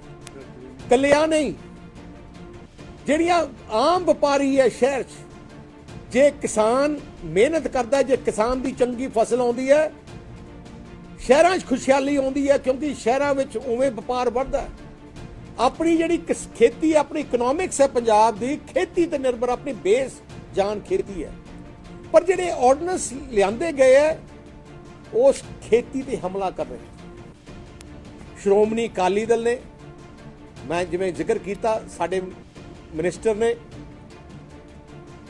ਕੈਬਨਿਟ ਜਦੋਂ ਸੈਂਟਰੀ ਸਰਕਾਰ ਲੈ ਕੇ ਆਈ ਸੀ, ਉੱਥੇ ਟਾਈਮ ਵੀ ਵਿਰੋਧ ਕੀਤਾ, ਤੇ ਮੈਂ ਪਾਰਲੀਮੈਂਟ 'ਚ ਵੀ ਸਪਸ਼ਟ ਕੀਤਾ ਕਿ ਜਿਹੜੀ ਸਰਕਾਰ, ਸੈਂਟਰ ਦੀ ਸਰਕਾਰ, ਜਦੋਂ ਐਕਟ ਲਿਆਉਣ ਤੋਂ ਪਹਿਲੇ ਮੈਂ ਕਿਹਾ ਕਿ ਸ਼੍ਰੋਮਣੀ ਅਕਾਲੀ ਦਲ ਉਸ ਸਰਕਾਰ ਦਾ ਹਿੱਸਾ, ਪਰ ਸਾਨੂੰ ਨਹੀਂ ਪੁੱਛਿਆ ਗਿਆ। ਸ਼੍ਰੋਮਣੀ ਅਕਾਲੀ ਦਲ, ਕਿਉਂਕਿ ਪੰਜਾਬ ਪੂਰੇ ਦੇਸ਼ ਦੀ ਖੇਤੀ ਦਾ ਸੈਂਟਰ ਹੈ, ਦਿਲ ਹੈ, ਘੱਟ ਤੋਂ ਘੱਟ ਸ਼੍ਰੋਮਣੀ ਅਕਾਲੀ ਦਲ ਨੂੰ ਪੁੱਛਣਾ ਚਾਹੀਦਾ ਸੀ, ਕਿਉਂਕਿ ਸ਼੍ਰੋਮਣੀ ਅਕਾਲੀ ਦਲ ਇੱਕ ਵਰਕਰ, ਇੱਕ ਲੀਡਰ ਖੇਤੀ ਬਾਰੇ ਸਾਰਾ ਕੁਝ ਜਾਣਦੇ ਆ, ਕੀ ਕਮੀਆਂ, ਕੀ ਖੁਸ਼ੀਆਂ, ਕੀ ਹੋ ਸਕਦਾ। ਐਜੀ ਪਾਰਟੀ ਜਿਹਨੇ ਸਾਰਾ ਜੀਵਨ ਹੀ ਕਿਸਾਨਾਂ ਵਿੱਚ ਲਾਇਆ, ਉਸ ਪਾਰਟੀ ਵੀ ਨੂੰ ਪੁੱਛਿਆ ਗਿਆ। ਪਿਛਲੇ 2 ਮਹੀਨੇ ਤੋਂ ਸਾਡੀ ਕੋਸ਼ਿਸ਼ ਸੀ ਕਿ ਸੈਂਟਰ ਦੀ ਸਰਕਾਰ, ਜੋ ਭਾਵਨਾ ਪੰਜਾਬ ਦੇ ਕਿਸਾਨ ਦੀਆਂ, ਉਹ ਪੰਜਾਬ ਦੇ ਕਿਸਾਨ ਦੀਆਂ ਭਾਵਨਾ, ਉਹ ਭਾਵਨਾ ਵਿੱਚ ਬਿੱਲ ਦੇ ਵਿੱਚ ਲਿਆਉਣ, ਪਰ ਅਫਸੋਸ ਨਾਲ ਕਹਿਣਾ ਪੈਂਦਾ ਕਿ ਉਹਨਾਂ ਨੇ ਧੱਕੇ ਨਾਲ ਪਾਰਲੀਮੈਂਟ ਲਿਆਂਦਾ, ਧੱਕੇ ਨਾਲ ਪਾਸ ਕਰਾ ਦਿੱਤਾ। ਰਾਜ ਸਭਾ 'ਚ ਜੋ ਹੋਇਆ ਤੁਸੀਂ ਤੁਹਾਨੂੰ ਜਾਣਦੇ ਹੋ। ਅਸੀਂ ਉਸੇ ਟਾਈਮ ਸ਼੍ਰੋਮਣੀ ਅਕਾਲੀ ਦਲ, ਭਾਵੇਂ ਸਰਕਾਰ ਦਾ ਹਿੱਸਾ ਸੀ, ਸਾਡੀ member parliament minister Harsimrat Kaur Badal ਨੇ ਉਸੇ ਟਾਈਮ ਅਸਤੀਫਾ ਦਿੱਤਾ ਤੇ ਅਸੀਂ ਉਸ ਸਰਕਾਰ ਤੋਂ ਬਾਹਰ ਆਏ। ਉਸੇ ਟਾਈਮ ਮੈਂ ਕਿਹਾ ਸੀ ਕਿ ਨੈਕਸਟ ਫੈਸਲਾ ਅਸੀਂ ਆਪਣੇ ਵਰਕਰਾਂ ਕੋਲੇ ਜਾ ਕੇ, ਵਰਕਰਾਂ ਨੂੰ ਪੁੱਛ ਕੇ, ਕਿਸਾਨ ਆਪਣੇ ਜਿਹੜੇ ਸਾਰੇ ਪੰਜਾਬ ਦੇ ਲੋਕਾਂ ਨੂੰ ਪੁੱਛ ਕੇ, ਫਿਰ ਅਸੀਂ ਅਗਲਾ ਫੈਸਲਾ ਸਾਡੀ ਕੋਰ ਕਮੇਟੀ ਕਰੂਗੀ। ਤੇ ਪਿਛਲੇ ਕਈ ਦਿਨਾਂ 'ਚੋਂ ਮੈਂ ਲਗਾਤਾਰ ਪੰਜਾਬ ਦੇ ਵਿੱਚ ਆਪਣੇ ਵਰਕਰ ਸਾਹਿਬਾਨ ਨਾਲ ਮੀਟਿੰਗ ਕੀਤੀ, ਸਾਡੀ ਲੀਡਰਸ਼ਿਪ ਨਾਲ ਗੱਲ ਕੀਤੀ, ਤੇ ਅੱਜ ਸ਼੍ਰੋਮਣੀ ਅਕਾਲੀ ਦਲ ਦੀ ਸਾਰੀ ਲੀਡਰਸ਼ਿਪ ਬੈਠ ਕੇ ਫੈਸਲਾ ਕੀਤਾ ਕਿ ਜਿਹੜੀ ਸਰਕਾਰ, ਸੈਂਟਰ ਦੀ ਸਰਕਾਰ, ਜਿਹੜੀ NDA ਦੀ ਸਰਕਾਰ, ਜਿਸ ਨੇ ਆ ਜਿਹੜੇ 3 ਆਰਡੀਨੈਂਸ ਲਿਆਂਦੇ ਹੈ, ਜਿਹੜੇ ਆਪਣੇ ਪੰਜਾਬ ਵਿਰੋਧੀ ਹੈ, ਸਹੀ ਬਣੇ ਤੇ ਦੇਸ਼ ਦੇ ਕਿਸਾਨਾਂ ਦੇ ਵਿਰੋਧੀ ਹੈ, ਅਸੀਂ ਉਸ ਪਾਰਟੀ ਦੇ, ਉਸ NDA ਦਾ ਹਿੱਸਾ ਨਹੀਂ ਹੋ ਸਕਦੇ।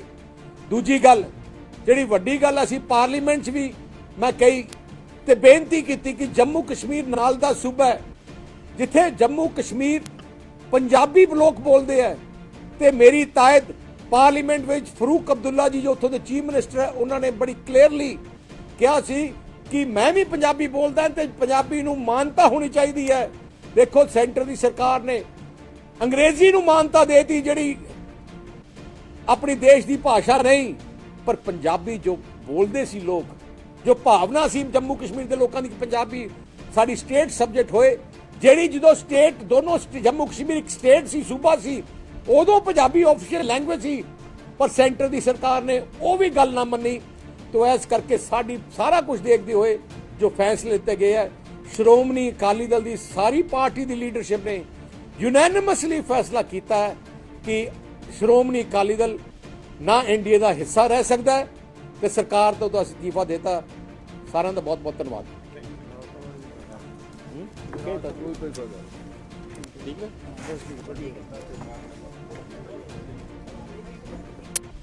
ਸਰਦਾਰ ਪ੍ਰਕਾਸ਼ ਸਿੰਘ ਜੀ ਬਾਦਲ 5 ਵਾਰ ਮੁੱਖ ਮੰਤਰੀ ਬਣੇ ਕਿਉਂਕਿ ਉਹਨਾਂ ਦਾ ਕਲੀਅਰ ਮੈਸੇਜ ਸੀ ਤੇ ਇੱਕ ਅਸੂਲ ਤੇ ਲੜੇ, ਇੱਕ ਪੰਜਾਬ ਵਿੱਚ ਅਮਨ ਸ਼ਾਂਤੀ, ਇੱਕ ਭਾਈਚਾਰਕ ਸਾਂਝ। ਜਦੋਂ ਵੀ ਪੰਜਾਬ 'ਚ ਸਰਦਾਰ ਪ੍ਰਕਾਸ਼ ਸਿੰਘ ਬਾਦਲ ਦੀ ਸ਼੍ਰੋਮਣੀ ਅਕਾਲੀ ਦਲ ਸਰਕਾਰ ਆਈ, ਸਾਡਾ ਮੇਨ ਏਜੰਡਾ ਹੁੰਦਾ ਸੀ ਭਾਈਚਾਰਕ ਸਾਂਝ, ਅਮਨ ਸ਼ਾਂਤੀ। ਸਾਰੇ ਵਰਗਾਂ ਨੂੰ ਇਕੱਠੇ ਲੈ ਕੇ ਸਰਦਾਰ ਪ੍ਰਕਾਸ਼ ਸਿੰਘ ਬਾਦਲ ਨੇ ਆਪਣੀ ਸਰਕਾਰਾਂ ਚਲਾਈਆਂ। ਸਾਰੇ ਧਰਮਾਂ ਦਾ ਸਤਿਕਾਰ ਕੀਤਾ। ਜਦੋਂ ਕਿਸੇ ਵੀ ਧਰਮ ਦੀ ਕੋਈ ਵੀ ਸ਼ੁਭ ਦਿਹਾੜਾ ਹੁੰਦਾ, ਸਰਦਾਰ ਪ੍ਰਕਾਸ਼ ਸਿੰਘ ਜੀ ਬਾਦਲ ਆਪ ਉੱਥੇ ਜਾਂਦੇ, ਕਿਉਂਕਿ ਪੰਜਾਬੀ ਦਾ ਨੇਚਰ ਆਪਾਂ ਅਮਨ ਸ਼ਾਂਤੀ ਚਾਹੁੰਦੇ ਆ, ਭਾਈਚਾਰਕ ਸਾਂਝ ਚਾਹੁੰਦੇ ਆ, ਤਾਂ ਹੀ ਉਹ ਪੰਜਾਬ ਤਰੱਕੀ ਹੋ ਸਕਦੀ ਹੈ। ਕਿਸਾਨੀ ਪੰਜਾਬ ਦੀ ਜਾਨ ਹੈ। ਮੈਂ ਪਾਰਲੀਮੈਂਟ 'ਚ ਵੀ ਕਿਹਾ ਸੀ ਕਿ ਤਾਮਿਲਨਾਡੂ ਦਾ ਐਮਪੀ ਬੈਠੇ ਹੈ, ਨਾਗਾਲੈਂਡ ਤੋਂ ਐਮਪੀ ਬੈਠੇ ਹੈ, ਕੇਰਲਾ ਤੋਂ ਐਮਪੀ ਬੈਠੇ ਹੈ, ਮਹਾਰਾਸ਼ਟਰ ਤੋਂ ਐਮਪੀ ਬੈਠੇ ਹੈ, ਜਿਹੜੀ ਆਪਣੇ ਘਰੇ ਜਾ ਕੇ ਰੋਟੀ ਖਾਂਦੇ ਆ, ਚੌਲ ਖਾਂਦੇ ਆ, ਉਹ ਸਾਰੇ ਪੰਜਾਬ ਦੇ ਗਰੀਬ ਕਿਸਾਨ ਆਪਣੀ ਮਿਹਨਤ ਕਰਕੇ ਪੈਦਾ ਕਰਕੇ ਉਹਨਾਂ ਨੂੰ ਉਗਾਉਂਦੇ ਆ। ਪਿਛਲੇ ਦਿਨਾਂ ਸੈਂਟਰ ਦੀ ਸਰਕਾਰ ਨੇ 3 ਖੇਤੀ ਆਰਡੀਨੈਂਸ ਲਿਆਂਦੇ, ਜਿਨ੍ਹਾਂ ਦਾ ਸਿੱਧਾ ਅਸਰ ਤਕਰੀਬਨ 20, ਮੈਂ ਪੰਜਾਬ ਦੀ ਗੱਲ ਕਰਦਾ, ਦੇਸ਼ ਦੇ ਤੇ ਸਾਰੇ ਵੱਡੇ ਸਾਰਿਆਂ ਦੇ ਹੋਣਾ, ਮੈਂ ਪੰਜਾਬ ਦਾ ਮੈਂ ਦੱਸਣਾ ਚਾਹਣਾ, ਤਕਰੀਬਨ ਸਿੱਧਾ ਅਸਰ 20 ਲੱਖ ਕਿਸਾਨਾਂ ਤੇ, ਘੱਟ ਤੋਂ ਘੱਟ 30 ਤੋਂ 50 ਹਜ਼ਾਰ ਆੜਤੀ ਭਾਈਚਾਰੇ ਤੇ ਹੈ। ਸਿੱਧਾ ਅਸਰ ਤਕਰੀਬਨ 15-20 ਲੱਖ ਖੇਤ ਮਜ਼ਦੂਰਾਂ ਤੇ ਹੈ, ਤੇ ਜਿਹੜੇ ਮੰਡੀ ਦੇ ਜਿਹੜੇ ਗਰੀਬ ਕੰਮ ਕਰਦੇ ਆ, ਲੇਬਰ ਕਰਦੇ, ਉਹਨਾਂ ਤੇ ਹੈ। ਕੱਲਿਆ ਨਹੀਂ, ਜਿਹੜੀਆਂ ਆਮ ਵਪਾਰੀ ਹੈ ਸ਼ਹਿਰ 'ਚ, ਜੇ ਕਿਸਾਨ ਮਿਹਨਤ ਕਰਦਾ, ਜੇ ਕਿਸਾਨ ਦੀ ਚੰਗੀ ਫਸਲ ਆਉਂਦੀ ਹੈ, ਸ਼ਹਿਰਾਂ 'ਚ ਖੁਸ਼ਹਾਲੀ ਆਉਂਦੀ ਹੈ, ਕਿਉਂਕਿ ਸ਼ਹਿਰਾਂ ਵਿੱਚ ਉਵੇਂ ਵਪਾਰ ਵੱਧਦਾ ਹੈ। ਆਪਣੀ ਜਿਹੜੀ ਖੇਤੀ, ਆਪਣੀ ਇਕਨੋਮਿਕਸ ਹੈ ਪੰਜਾਬ ਦੀ, ਖੇਤੀ ਤੇ ਨਿਰਭਰ, ਆਪਣੀ ਬੇਸ ਜਾਨ ਖੇਤੀ ਹੈ।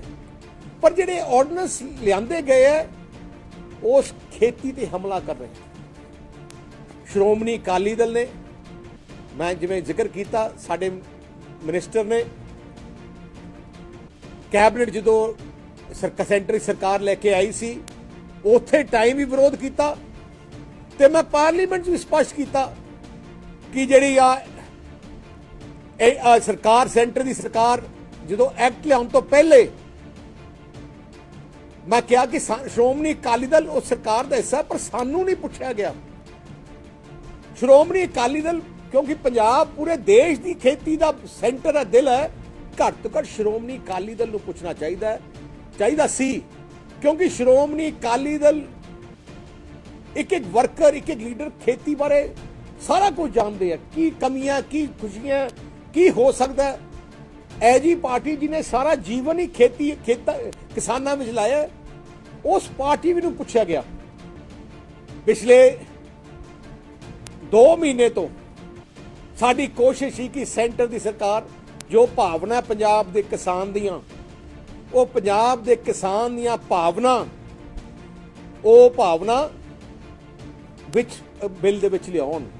ਪਰ ਅਫਸੋਸ ਨਾਲ ਕਹਿਣਾ ਪੈਂਦਾ ਕਿ ਉਹਨਾਂ ਨੇ ਧੱਕੇ ਨਾਲ ਪਾਰਲੀਮੈਂਟ ਲਿਆਂਦਾ, ਧੱਕੇ ਨਾਲ ਪਾਸ ਕਰਾ ਦਿੱਤਾ। ਰਾਜ ਸਭਾ 'ਚ ਜੋ ਹੋਇਆ ਤੁਸੀਂ ਤੁਹਾਨੂੰ ਜਾਣਦੇ ਹੋ। ਅਸੀਂ ਉਸੇ ਟਾਈਮ ਸ਼੍ਰੋਮਣੀ ਅਕਾਲੀ ਦਲ ਭਾਵੇਂ ਸਰਕਾਰ ਦਾ ਹਿੱਸਾ ਸੀ, ਸਾਡੀ member parliament minister Harsimrat Kaur Badal ਨੇ ਉਸੇ ਟਾਈਮ ਅਸਤੀਫਾ ਦਿੱਤਾ ਤੇ ਅਸੀਂ ਉਸ ਸਰਕਾਰ ਤੋਂ ਬਾਹਰ ਆਏ। ਉਸੇ ਟਾਈਮ ਮੈਂ ਕਿਹਾ ਸੀ ਕਿ ਨੈਕਸਟ ਫੈਸਲਾ ਅਸੀਂ ਆਪਣੇ ਵਰਕਰਾਂ ਕੋਲੇ ਜਾ ਕੇ, ਵਰਕਰਾਂ ਨੂੰ ਪੁੱਛ ਕੇ, ਕਿਸਾਨ ਆਪਣੇ ਜਿਹੜੇ ਸਾਰੇ ਪੰਜਾਬ ਦੇ ਲੋਕਾਂ ਨੂੰ ਪੁੱਛ ਕੇ ਫਿਰ ਅਸੀਂ ਅਗਲਾ ਫੈਸਲਾ ਸਾਡੀ ਕੋਰ ਕਮੇਟੀ ਕਰੂਗੀ। ਤੇ ਪਿਛਲੇ ਕਈ ਦਿਨਾਂ 'ਚੋਂ ਮੈਂ ਲਗਾਤਾਰ ਪੰਜਾਬ ਦੇ ਵਿੱਚ ਆਪਣੇ ਵਰਕਰ ਸਾਹਿਬਾਨ ਨਾਲ ਮੀਟਿੰਗ ਕੀਤੀ, ਸਾਡੀ ਲੀਡਰਸ਼ਿਪ ਨਾਲ ਗੱਲ ਕੀਤੀ ਤੇ ਅੱਜ ਸ਼੍ਰੋਮਣੀ ਅਕਾਲੀ ਦਲ ਦੀ ਸਾਰੀ ਲੀਡਰਸ਼ਿਪ ਬੈਠ ਕੇ ਫੈਸਲਾ ਕੀਤਾ ਕਿ ਜਿਹੜੀ ਸਰਕਾਰ, ਸੈਂਟਰ ਦੀ ਸਰਕਾਰ, ਜਿਹੜੀ NDA ਦੀ ਸਰਕਾਰ, ਜਿਸ ਨੇ ਆ ਜਿਹੜੇ ਤਿੰਨੇ ਆਰਡੀਨੈਂਸ ਲਿਆਂਦੇ ਹੈ, ਜਿਹੜੇ ਆਪਣੇ ਪੰਜਾਬ ਵਿਰੋਧੀ ਹੈ, ਸਹੀ ਮਣੇ ਤੇ ਦੇਸ਼ ਦੇ ਕਿਸਾਨਾਂ ਦੇ ਵਿਰੋਧੀ ਹੈ, ਅਸੀਂ ਉਸ ਪਾਰਟੀ ਦੇ, ਉਸ NDA ਦਾ ਹਿੱਸਾ ਨਹੀਂ ਹੋ ਸਕਦੇ। ਦੂਜੀ ਗੱਲ, ਜਿਹੜੀ ਵੱਡੀ ਗੱਲ, ਅਸੀਂ ਪਾਰਲੀਮੈਂਟ 'ਚ ਵੀ ਮੈਂ ਕਹੀ ਤੇ ਬੇਨਤੀ ਕੀਤੀ ਕਿ ਜੰਮੂ ਕਸ਼ਮੀਰ ਨਾਲ ਦਾ ਸੂਬਾ ਹੈ, ਜਿੱਥੇ ਜੰਮੂ ਕਸ਼ਮੀਰ ਪੰਜਾਬੀ ਲੋਕ ਬੋਲਦੇ ਹੈ, ਤੇ ਮੇਰੀ ਤਾਇਦ ਪਾਰਲੀਮੈਂਟ ਵਿੱਚ ਫਰੂਕ ਅਬਦੁੱਲਾ ਜੀ ਜੋ ਉੱਥੋਂ ਦੇ ਚੀਫ ਮਿਨਿਸਟਰ ਹੈ, ਉਹਨਾਂ ਨੇ ਬੜੀ ਕਲੀਅਰਲੀ ਕਿਹਾ ਸੀ ਕਿ ਮੈਂ ਵੀ ਪੰਜਾਬੀ ਬੋਲਦਾ ਤੇ ਪੰਜਾਬੀ ਨੂੰ ਮਾਨਤਾ ਹੋਣੀ ਚਾਹੀਦੀ ਹੈ। ਦੇਖੋ, ਸੈਂਟਰ ਦੀ ਸਰਕਾਰ ਨੇ ਅੰਗਰੇਜ਼ੀ ਨੂੰ ਮਾਨਤਾ ਦੇਤੀ, ਜਿਹੜੀ ਆਪਣੀ ਦੇਸ਼ ਦੀ ਭਾਸ਼ਾ ਨਹੀਂ, ਪਰ ਪੰਜਾਬੀ ਜੋ ਬੋਲਦੇ ਸੀ ਲੋਕ, ਜੋ ਭਾਵਨਾ ਸੀ ਜੰਮੂ ਕਸ਼ਮੀਰ ਦੇ ਲੋਕਾਂ ਦੀ ਪੰਜਾਬੀ ਸਾਡੀ ਸਟੇਟ ਸਬਜੈਕਟ ਹੋਏ, ਜਿਹੜੀ ਜਦੋਂ ਸਟੇਟ ਦੋਨੋਂ ਜੰਮੂ ਕਸ਼ਮੀਰ ਇੱਕ ਸਟੇਟ ਸੀ, ਸੂਬਾ ਸੀ, ਉਦੋਂ ਪੰਜਾਬੀ ਆਫੀਸ਼ੀਅਲ ਲੈਂਗੁਏਜ ਸੀ, ਪਰ ਸੈਂਟਰ ਦੀ ਸਰਕਾਰ ਨੇ ਉਹ ਵੀ ਗੱਲ ਨਾ ਮੰਨੀ। तो इस करके साड़ी सारा कुछ देखते हुए जो फैसले लिते गए हैं, श्रोमणी अकाली दल की सारी पार्टी की लीडरशिप ने यूनैनिमसली फैसला किया है कि श्रोमणी अकाली दल ना NDA का हिस्सा रह सकता है, तो सरकार तो इस्तीफा देता। सारा का बहुत बहुत धन्यवाद। हिस्सा नहीं रहना ਉਹਦੇ ਕਾਰਨ ਨੇ ਕਿ ਪਿਛਲੇ ਕਾਫੀ ਸਮੇਂ ਤੋਂ NDA ਨੇ ਅਕਾਲੀ ਦਲ ਨੂੰ ਇਗਨੋਰ ਕੀਤਾ ਹੋਇਆ ਸੀ। ਕਿਸੇ ਵੀ ਮਹੱਤਵਪੂਰਨ ਫੈਸਲੇ ਦੇ ਵਿੱਚ ਅਕਾਲੀ ਦਲ ਦੀ ਰਾਏ ਨਹੀਂ ਸੀ ਲਈ ਜਾ ਰਹੀ। ਜਿਵੇਂ ਆਰਡੀਨੈਂਸਾਂ ਦੇ ਉੱਤੇ ਜਿਹੜਾ ਬਹੁਤ ਵੱਡਾ ਮਸਲਾ ਸੀ, ਕਿਉਂਕਿ ਖੇਤੀ ਪ੍ਰਧਾਨ ਸੂਬਾ ਪੰਜਾਬ, ਕਿਸਾਨੀ ਨਾਲ ਜੁੜਿਆ ਹੋਇਆ ਸੂਬਾ ਪੰਜਾਬ, ਉਹਦੇ 'ਚ ਵੀ ਸਾਡੀ ਰਾਏ ਨਹੀਂ ਲਈ ਗਈ ਕਿ ਕਾਨੂੰਨ ਕਿਵੇਂ ਬਣਾਉਣਾ ਹੈ, ਆਰਡੀਨੈਂਸ ਕਿਵੇਂ ਬਣਾਉਣੇ ਹੈ, ਜਿਹੜੀ ਕੋਈ ਗੱਲ ਖੇਤੀ ਦੀ ਕਿਵੇਂ ਕਰਨੀ ਹੈ, ਕਿਸਾਨਾਂ ਦੇ ਭਲੇ ਦੀ ਗੱਲ ਕਿਵੇਂ ਕਰਨੀ ਹੈ, ਉਹਦੇ 'ਚ ਵੀ ਨਹੀਂ ਕਿਹਾ। ਜਿਹਦੇ ਪਿੱਛੇ ਸਾਨੂੰ ਪਾਰਲੀਮੈਂਟ ਦੇ ਵਿੱਚ ਇੰਨੀ ਹੀ ਅਸੀਂ ਬੇਨਤੀ ਕੀਤੀ ਸੀ ਕਿ ਜਾਂ ਤਾਂ ਆਰਡੀਨੈਂਸਾਂ ਨੂੰ ਡਿਲੀਟ ਕਰ ਲਓ, ਤੇ ਜਾਂ ਤੁਸੀਂ ਇਹਦੇ ਵਿੱਚ ਜੋ ਕਿਸਾਨ ਕਹਿੰਦੇ ਆ 2 ਅੱਖਰ ਲਿਖ ਦਿਓ ਕਿ ਖਰੀਦ ਬੰਦ ਨਹੀਂ ਹੋਏਗੀ ਝੋਨੇ ਤੇ ਕਣਕ ਦੀ ਪੰਜਾਬ ਤੇ ਹਰਿਆਣਾ ਦੇ ਵਿੱਚੋਂ। ਉਹ ਗੱਲ ਉਹਨਾਂ ਨੇ ਸਾਡੀ ਮੰਨੀ ਨਹੀਂ। ਫਿਰ ਇਹਦਾ ਹੁੰਦਾ ਪੰਜਾਬੀ ਜਿਹੜੀ ਜੰਮੂ ਕਸ਼ਮੀਰ ਦਾ ਹਿੱਸਾ ਰਹੀ, ਉਹ ਵੀ ਉਹਨਾਂ ਨੇ ਜਿਹੜਾ ਕਾਨੂੰਨ ਪਾਸ ਕੀਤਾ ਉਹਦੇ 'ਚ ਵੀ ਸਾਨੂੰ ਪੁੱਛਿਆ ਨਹੀਂ, ਉਹ ਵੀ ਬੰਦ ਕਰਤਾ। ਘੱਟ ਗਿਣਤੀ ਕਮਿਸ਼ਨ 'ਚ ਹਮੇਸ਼ਾ ਹੀ ਅਕਾਲੀ ਦਲ ਦਾ ਨੁਮਾਇੰਦਾ ਰਿਹਾ, ਉੱਥੇ ਜਾਂ ਮੀਤ ਪ੍ਰਧਾਨ ਰਿਹਾ, ਉਹਦੇ 'ਚ ਵੀ ਸਾਨੂੰ ਪੁੱਛਿਆ ਨਹੀਂ। ਸੋ ਕਾਫੀ ਚਿਰ ਤੋਂ NDA ਦੇ ਵਿੱਚ ਅਕਾਲੀ ਦਲ ਨੂੰ ਜਿਹੜਾ ਅਸੀਂ ਬੜੇ ਪੁਰਾਣੇ ਉਹਨਾਂ ਦੇ ਭਾਈਵਾਲ ਹੈ। ਜਦੋਂ BJP ਨੇ ਕੋਈ ਵੀ ਨਹੀਂ ਸੀ ਖੜਦਾ, ਉਦੋਂ ਅਸੀਂ ਖੜੇ ਸੀ ਇੱਕ ਤਾਪੜ ਕੇ। ਪਰ ਹੁਣ ਕਿਉਂਕਿ ਉਹ ਫਰਕ ਪੈ ਗਿਆ, ਵਾਜਪਾਈ ਸਾਹਿਬ ਵਾਲੀ ਜਿਹੜੀ ਹੈਗੀ ਹੈ NDA, ਉਹ ਹੁਣ ਨਹੀਂ ਰਹੀ। ਹੁਣ ਦੀ ਜਿਹੜੀ NDA ਉਹ ਮਨਮਰਜ਼ੀ ਨਾਲ ਚੱਲ ਰਹੀ ਹੈ। ਇਸ ਕਰਕੇ ਅਕਾਲੀ ਦਲ ਨੂੰ ਇਹ ਜਿਹੜਾ ਫੈਸਲਾ ਲੈਣਾ ਪਿਆ। ਅੱਜ ਗਠਬੰਧਨ ਟੁੱਟ ਗਿਆ। ਇਹ ਨਾਪਾਕ ਗਠਬੰਧਨ ਸੀ। ਇਹ ਫਿਰਕਾ ਪ੍ਰਸਤ ਦੋਨੇ ਪਾਰਟੀਆਂ ਜਿਹੜੀਆਂ ਆਪਣੇ ਆਪ ਨੂੰ ਇੱਕ ਸਿੱਖਾਂ ਦੀ ਲੀਡਰ ਕਹਿੰਦੀ ਆ, ਇੱਕ ਹਿੰਦੂਆਂ ਦਾ ਲੀਡਰ ਕਹਿੰਦੇ ਆ, ਲੇਕਿਨ ਕੋਈ ਦੇਸ਼ ਦਾ ਲੀਡਰ ਨਹੀਂ ਕਹਿੰਦਾ, ਕੋਈ ਸਾਂਝੀ ਵਾਰਤਾ ਦਾ ਲੀਡਰ ਨਹੀਂ ਕਹਿੰਦਾ। ਔਰ ਮੈਨੂੰ ਮਹਿਸੂਸ ਹੋਇਆ ਕਿ ਅੱਜ ਜਿਹੜਾ ਇਹ ਗਠਬੰਧਨ ਟੁੱਟਿਆ, ਇਹ ਲਾਲਚ ਦੇ ਆਧਾਰ ਤੇ ਗਠਬੰਧਨ ਟੁੱਟਿਆ। ਇਹ ਉਸ ਵਕਤ ਗਠਬੰਧਨ ਟੁੱਟਿਆ ਜਦੋਂ ਰਾਜਨੀਤਿਕ ਪੈਰ ਸੜਨ ਲੱਗੇ ਅਕਾਲੀ ਦਲ ਦੇ। ਉਸ ਤੋਂ ਪਹਿਲੇ ਅਕਾਲੀ ਦਲ BJP ਦੇ ਤਲਵੇ ਚੱਟ ਰਿਹਾ ਸੀ। ਅੱਜ ਅਕਾਲੀ ਦਲ ਨੂੰ ਪਤਾ ਲੱਗ ਗਿਆ ਕਿ ਪੰਜਾਬ ਦੇ ਲੋਕਾਂ ਨੇ ਆਪਣੇ ਦਰਵਾਜ਼ੇ ਬੰਦ ਕਰ ਦਿੱਤੇ ਤੇ ਉਹਨਾਂ ਗਠਬੰਧਨ ਤੋੜ ਦਿੱਤਾ। ਔਰ ਨਾ BJP ਦਾ ਦੇਸ਼ ਦੇ ਵਿੱਚ ਕੋਈ ਆਧਾਰ ਰਹਿਣਾ, ਨਾ ਅਕਾਲੀ ਦਲ ਦਾ पंजाब च अदा रहना। जो किसानों से टकराएगा चूर चूर हो जाएगा। काला कानून जो फांसी का फंदा तो अब पास हो गया, इसका अब क्या फायदा? जिस इस्तीफा देना था, रिजाइन करना ही था तो 6 महीने पहले करते, जब ये ऑर्डिनेंस आया था, जब ये काला कानून आया था उस वक्त करते। अब तो ड्रामे कर रहे हैं ये बात लोग। पहले उसी कैबिनेट में बैठ के किसानों के खिलाफ फैसले लिए, अब ये लोगों को मूर्ख बनाने का काम कर रहे हैं। अब ऐसा पंजाब के लोगों को पता है, जो अकाली दल है पंजाब के लोगों के खिलाफ है। आज पंजाब का बच्चा बच्चा इसका बाइकआउट कर रहा है। आज पंजाब के हर एक गाँव में, आज पंजाब के हर एक नगर में, शहर में इनके खिलाफ बड़े बड़े पोस्टर लग चुके हैं। इनका बाइकआउट हो चुका है, इनका सोशल बाइकआउट हो चुका है। अब ये अपनी खोई हुई सियासी जमीन तलाश रहे हैं, उसमें लगे हुए हैं, पर लेकिन पंजाब का कोई भी आदमी इसको मुंह नहीं लगाएगा। जितना मर्जी ड्रामे कर लें, जितनी मर्जी तैयारी कर लें, 2017 से भी माड़ा हाल उससे भी माड़ा हाल अकाली दल का 2022 में होगा। आप देखना कि इसके 117 के 17 हलकों में पंजाब में पूरी तरह जमानतें जब्त होगी, लोग इनको घरों में नहीं बढ़ने देंगे, लोग इनको भगाएंगे। ਗੁਰਪਿਆਰਿਓ, ਅੰਤतः ਇੱਕੋ ਹੀ ਗੱਲ ਕਹਿਣਾ ਚਾਹਾਂਗੇ, ਜੇਕਰ ਪੰਜਾਬ ਦੀ ਆਵਾਮ ਚਾਹੇ ਤਾਂ ਕੀ ਨਹੀਂ ਹੋ ਸਕਦਾ, ਪਰ ਅਸੀਂ ਹਮੇਸ਼ਾ ਸਾਲ ਦਰ ਸਾਲ ਦਹਾਕਿਆਂ ਇਹਨਾਂ ਰਵਾਇਤੀ ਪਾਰਟੀਆਂ ਦੇ ਉੱਤੇ ਭਰੋਸਾ ਕਰਕੇ ਇਹਨਾਂ ਦੇ ਹੱਕ ਵਿੱਚ ਵੋਟ ਭੁਗਤਾਉਂਦੇ ਆਏ ਹਾਂ।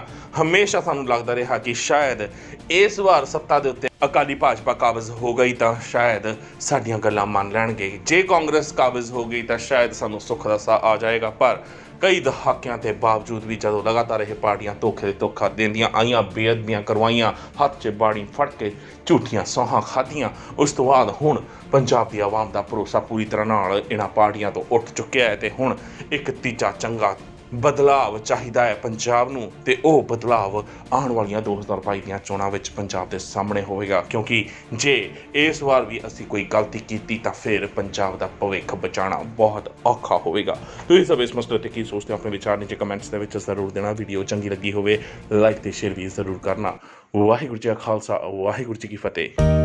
ਸਿੱਖ ਧਰਮ ਦੀ ਹਰ ਗਤੀਵਿਧੀ ਅਤੇ ਗੁਰਬਾਣੀ ਵਾਸਤੇ ਹੁਣੇ ਸਬਸਕ੍ਰਾਈਬ ਕਰੋ ਗੁਰਬਾਣੀ ਅਖੰਡ ਬਾਣੀ ਅਤੇ ਨੋਟੀਫਿਕੇਸ਼ਨਸ ਵਾਸਤੇ ਬੈਲ ਨੂੰ ਰਿੰਗ ਕਰੋ।